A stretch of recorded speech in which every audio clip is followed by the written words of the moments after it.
ఈ రోజు రాష్ట్రంలో జరుగుతున్న ఎన్నికలు ఒక మగాడికి అలాగే మొత్తం దొంగలందరూ కూడా కట్టుకొని ఏ విధంగా ఎలాగైనా సరే జగన్మోహన్ రెడ్డిని ఓడించాలని కట్టుకొని వస్తా ఉన్నారు. ఈ రోజు మనందరం కూడా మన దైవ సమానం పేదల పాలిటి పెన్నిది. ఈ రోజు బడుగు బలహీన వర్గాలు మైనార్టీలందరూ కూడా తల ఎత్తుకొని గౌరవంగా ఎక్కడికి వెళ్ళినా కూడా ఒక ఆత్మగౌరవంతో బతుకుతూ ఈ రోజు ఈ రాష్ట్రంలో ముందుకు వెళ్తున్నామంటే అది ఒక్క జగన్మోహన్ రెడ్డి గారి వల్ల ఆయన కాపాడుకోవాల్సిన బాధ్యత ప్రతి ఒక్కరి మీద ఉందని చెప్పి అందరూ కూడా మీ అందరికీ కూడా తెలియజేస్తా ఉన్నా.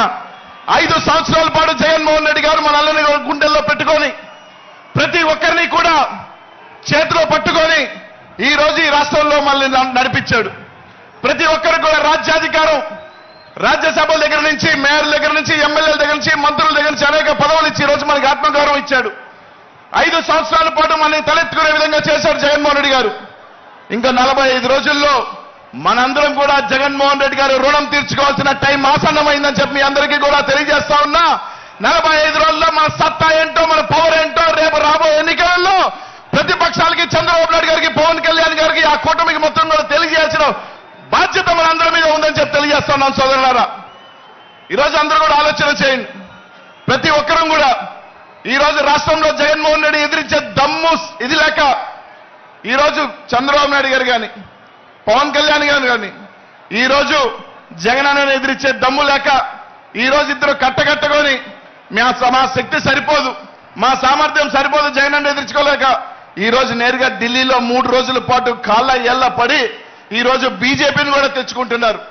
ఈ రోజు ఒకటే చెప్తా ఉన్నాం, ఈ రాష్ట్రంలో బీసీలు మైనార్టీలు ఎస్సీలు ఎస్టీలు అండగా ఉన్నంత వరకు జగన్మోహన్ రెడ్డి గారిని ఎవరు ఎంతమంది కట్టగట్టుకొని వచ్చినా కూడా జగన్మోహన్ రెడ్డి గారు ఎంట్రుకు కూడా పీకలేరు. మేము అండగా ఉన్నాం, మేము కాపాడుకుంటాం జగన్మోహన్ రెడ్డి గారు అని చెప్పి తెలియజేస్తా ఉన్నారు.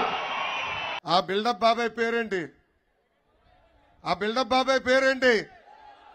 జగన్. బిల్డప్ బాబాయ్ సిద్ధం సభలు పెట్టాడు. జనరల్ గా ఎవరైనా ఒక పులి వస్తే సింహం వస్తే భయపడతారు, కానీ బిల్డప్ బాబాయ్ డ్రోన్ చూసి భయపడిపోయాడండి.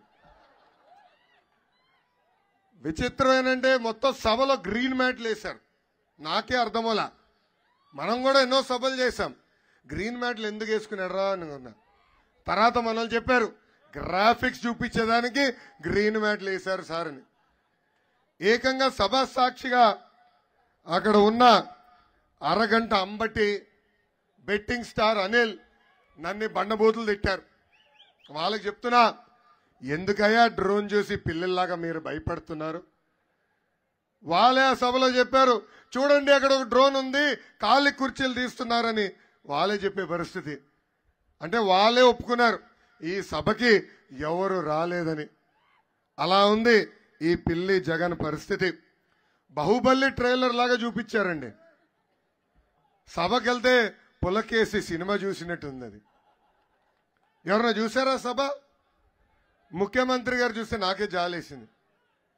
భయం కంపడింది నాకు ఆయన మొహంలో, టెన్షన్ కంపడింది ఆయన మొహంలో. అప్పుడు అర్థమైంది తెలుగుదేశం జనసేన భారతీయ జనతా పార్టీ పొత్తు కుదిరింది కనుకనే ఈ రోజు ఈ జగన్ ఉచ్చబోస పరిస్థితి మనందరం చూస్తున్నాం. జగన్ పని అయిపోయింది తల్లి. ఆ సభ చూస్తే నాకు అర్థమైంది, హిస్టరీ ఉన్నంత వరకు ఈ సైకో ఉంటాడంట.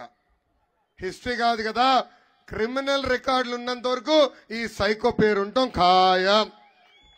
చంచల్ కూడా జైలు పైన కూడా ఈ సైకో జగన్ పేరుంటాం కూడా ఖాయం. ఒక క్విట్ ప్రోకో వైట్ కాలర్ నేరస్తుడు ఆంధ్ర రాష్ట్ర ముఖ్యమంత్రి ఈ సైకో జగన్. ఈయన చేసిన నేరాలు ఇక్కడనే కాదు, ఇతర దేశాల్లో నేను చదువుకున్న స్టాన్ఫర్డ్ యూనివర్సిటీలో కూడా ఒక కేస్ స్టడీ ఉంది. ఇలాంటి వాళ్ళని ప్రజలు ఎలా ఎన్నుకుంటున్నారన్న దానిపైన విదేశాల్లో కూడా చర్చలు ఈరోజు జరుగుతున్నాయి. ఇంకొక డైలాగ్ ఇచ్చాడండి సైకో జగన్, మాటిస్తే తగ్గేదే లేదంట. ఏం తగ్గుతాడు నాకు అర్థంలా. ఈ సభాముఖంగా అడుగుతున్నా, ఆనాడు సంపూర్ణ మద్యపాన నిషేధం చేసిన తర్వాతనే మహిళల ఓటు అడుగుతానన్నావు, ఏమైంది ఆ హామీ? ఇంకొక హామీ ఇచ్చావే, ఏకంగా వారంలో సిపిఎస్ రద్దు చేస్తాను, ఏమైంది ఆ హామీ? 2,30,000 పెండింగ్ పోస్టులు భర్తీ చేస్తానవే, ఏమైంది ఆ హామీ? ఇంకా అదే కాదు, ప్రతి ఏడా 6,500 కానిస్టేబుల్ పోస్టులు భర్తీ చేస్తాను. ఏమైంది ఆ హామీ అని ఈ సభాముఖంగా జగన్ ని నేను ప్రశ్నిస్తున్నా. ఇక్కడ ఎంతో మంది మహిళలు వచ్చారు. ఆనాడు చెప్పాడు 45 ఏళ్ళు నిండిన ఎస్సీ ఎస్టీ బీసీ మైనారిటీ మహిళలకి పెన్షన్ ఇస్తా అని. ఇచ్చాడా తల్లి ఆ హామీ? నిలబెట్టుకున్నాడా తల్లి ఆ హామీ? లేదు. ఇది ఈరోజు జగన్ చేస్తున్న మోసాలని ప్రజలందరూ గుర్తుపెట్టుకోవాలా. జగన్ కి ప్రచారం అంటే పిచ్చి పట్టిందండి. ముఖ్యమంత్రి అయిన 6 నెలలకి ఇచ్చిన హామీలు మొదటి 6 నెలలు అమలు చేస్తే చిత్తశుద్ధి ఉంటుందన్నాడు. చివరి 6 నెలలు అమలు చేస్తే మోసం అన్నాడు. ఇప్పుడు 4 సంవత్సరాలు 10 నెలలు పడుకుని కరెక్ట్ గా ఎన్నికలు వస్తున్నాయంటే పరిగెత్తుకుంటూ వచ్చి గ్రూప్ 2 నోటిఫికేషన్ ఇస్తాడు.